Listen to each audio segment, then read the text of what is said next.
I'm driving through Detroit right now, and if you didn't know the history, you might think this city just stopped caring. Empty houses, wide streets, blocks that feel quieter than they should. But this didn't happen because people gave up. It happened because something that once held everything together disappeared. Detroit wasn't always like this. At one point, this was one of the most powerful cities in America, not just culturally, economically. This city didn't just make cars, it made the modern middle class. In the early 1900s, the auto industry exploded here. Ford, General Motors, Chrysler. Jobs were everywhere. And these weren't just jobs. They were jobs that paid enough for people to buy homes, raise families, send kids to school, and retire with dignity. You didn't need a college degree to live a good life here. You needed a strong back, a willingness to work, and the ability to show up every day. That's why people came from everywhere. Black families from the South, immigrants from Europe, workers from rural towns. Everyone heard the same thing. If you came to Detroit, you could build a future. And they did. Neighborhoods like the ones I'm driving through now were full. Houses were owned, not abandoned. Lawns were cut. Porches were used. Schools were packed. Churches were full on Sundays. Detroit wasn't just a city, it was a promise. But promises are fragile when they're tied to one industry. As decades passed, the auto industry started changing. Automation replaced workers. Factories modernized. Companies looked for cheaper labor elsewhere. Some plants moved out of the city. Some left the country entirely. Jobs disappeared quietly at first, then all at once. And here's the part people get wrong. When the jobs left, most people didn't have the money or the options to leave with them. Home values collapsed. Savings dried up. Generational wealth plans ended mid-sentence. When work disappears faster than people can adapt, poverty doesn't spread evenly. It concentrates. That's how you get blocks like this. You're not looking at laziness. You're looking at aftermath. As tax revenue fell, city services struggled. Schools declined. Infrastructure aged. Businesses closed because customers didn't have money to spend. Then came redlining, discriminatory lending, and policies that made it harder for certain neighborhoods to recover. Investment followed profit, not people.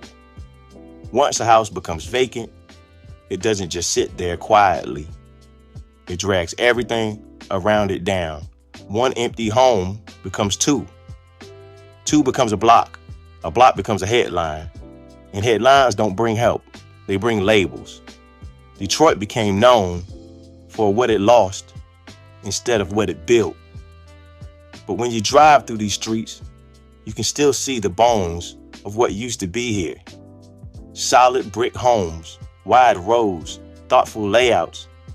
This wasn't a temporary city. It was designed for permanence. People were supposed to grow old here. Instead, entire neighborhoods aged without support. Children grew up watching opportunity leave before they ever had a chance to grab it. And when people talk about crime or decay without talking about cause, they miss the point. Poverty didn't create the abandonment. Abandonment created the poverty. When work leaves, everything else follows. Some families held on as long as they could. Others left when they had the chance. Those who stayed weren't weak. They were anchored by homes they couldn't sell, by family they wouldn't leave, by memories they couldn't abandon. That's how cities hollow out without collapsing all at once. Detroit didn't fail overnight. It eroded. And what you're seeing now is decades of erosion made visible. But this story isn't just about loss. Detroit is also about resilience. People still live here. They still care. They still cut grass next to abandoned houses. They still rebuild one block at a time. Artists moved in. Small communities formed. New businesses started where factories once stood. This city didn't disappear. It changed. And not always by choice. When people ask how a city like this happens, the answer isn't simple. It's corporate decisions, government policies, globalization, automation, and a lack of planning for what happens when success leaves town. Detroit teaches a hard lesson. If a city builds everything around work, it also needs a plan for when that work changes. Because people don't vanish when industries do. They stay, they adapt, or they struggle.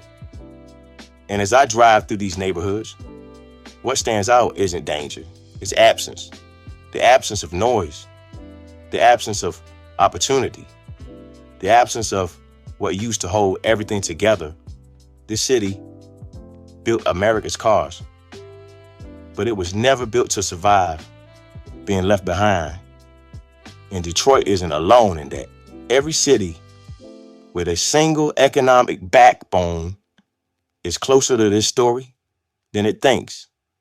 You just don't always see it until you drive through it.